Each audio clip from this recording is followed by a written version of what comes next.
Good morning, good afternoon, good evening, depending upon where you live around the world.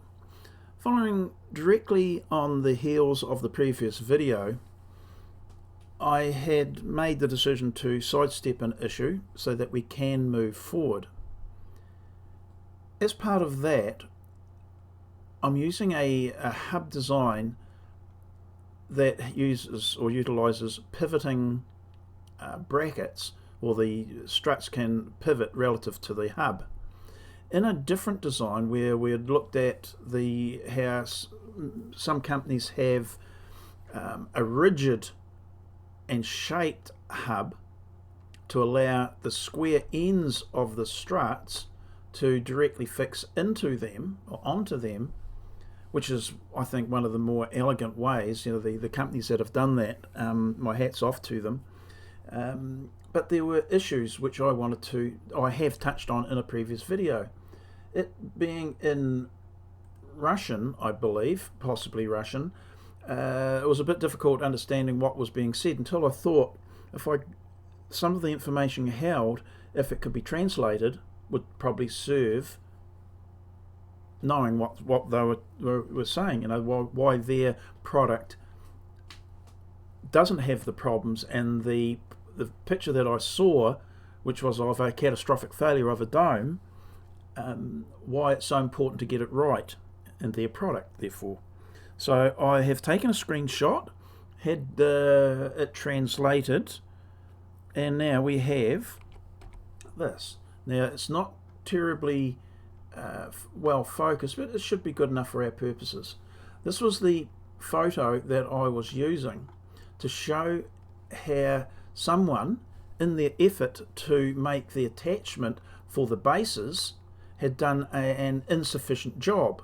In their mind, they thought they'd made an adequate representation of the originators of this type of structure. And it's this company here. These are the good guys.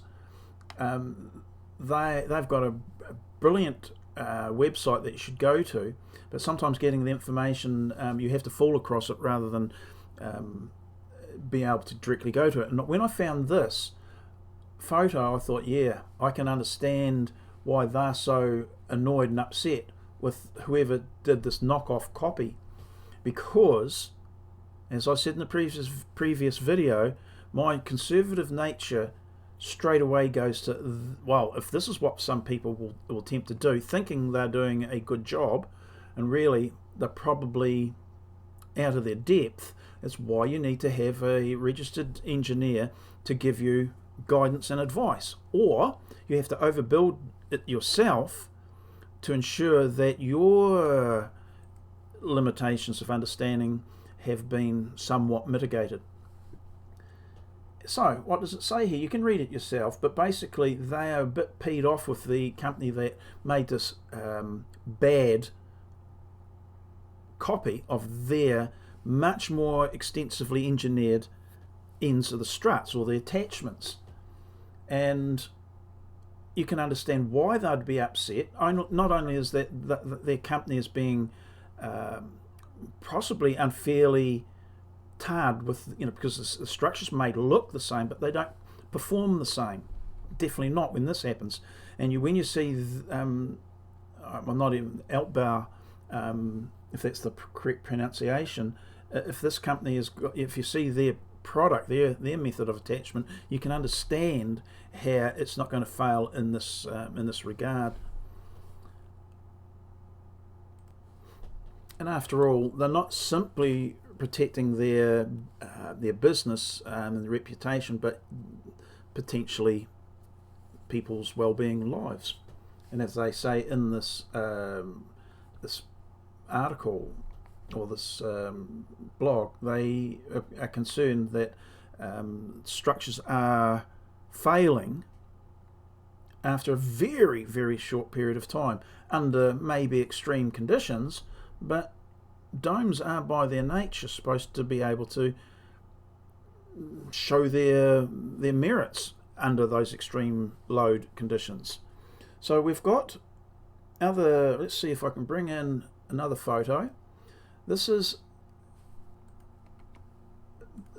from the same company that made this failed model, where they show the attachments which on the outside look quite good, but you don't know the depth of embedment or the means of attaching the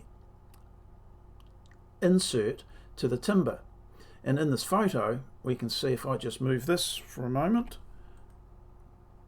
they were with or via what I call in my country nut couplers.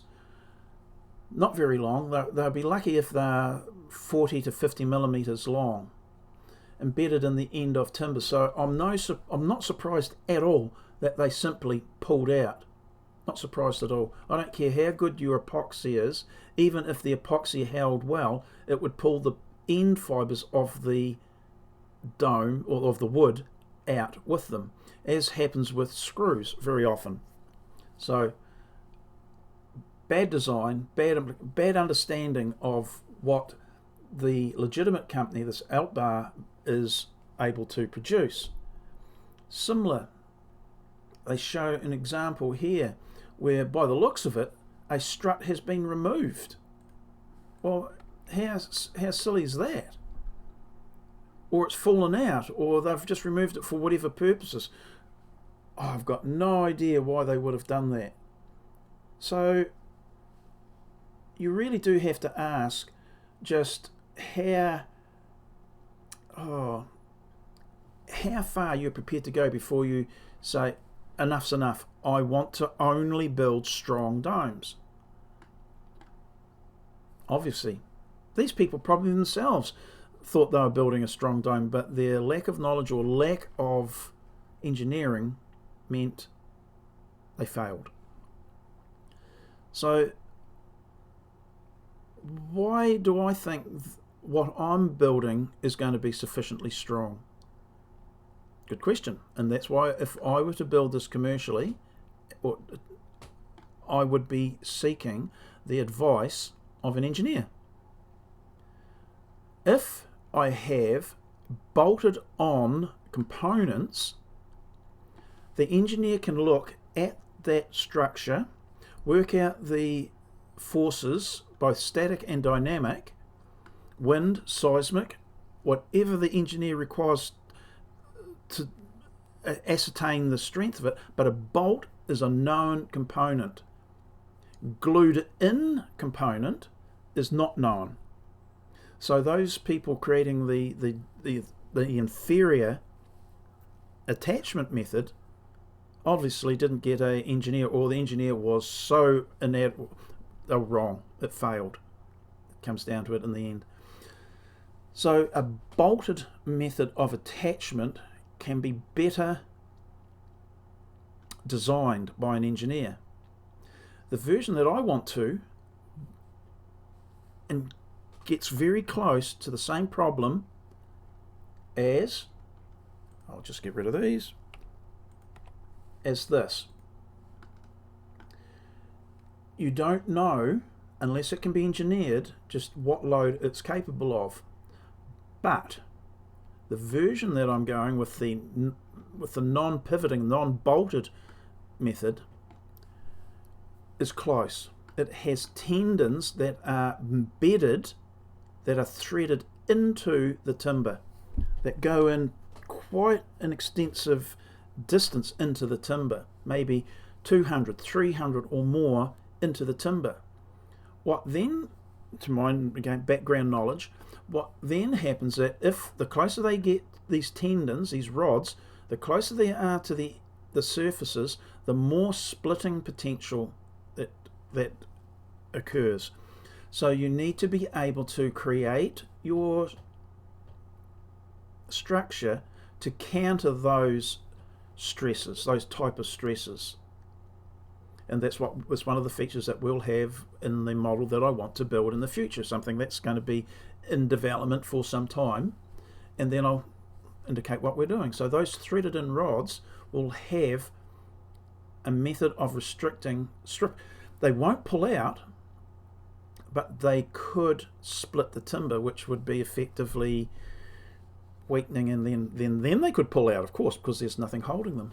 So we need to be able to ensure the integrity of this timber. And why I said in the previous video that the method that I'm contemplating would be probably better suited for a strut that's 50 by 50 millimeters or bigger. And in this case, there would probably be 2 tendons in each strut. That's still to be seen. Anything smaller than 50 by 50, well, also is probably going to be a small dome, so the loads relatively might be lower, but the smaller the section size, there's practical limits where it just can't resist that splitting pressures. So even a small dome you want to be having as a robust structure that you can rely on. Anyway, that was my penny's worth on that. I found it quite enlightening to see the photo some months ago, and then to actually get this and be able to get the Google Translate to give me what they were saying. It just reinforced my concern. By the sounds of it, it was a 13 by 13 metre dome, so that's not small. I don't think it was a 13-foot dome. I think it's a 13 metre square dome. So the stresses obviously would be huge on these timbers, and they look like they'd be possibly an 8 by 2 or a 200 by 50 millimetre timber. So we can't be complacent in these wee things. And it's just a dome after all, but we can't be complacent. Okay, that's it. I'm off. I'm going to see you later. Bye.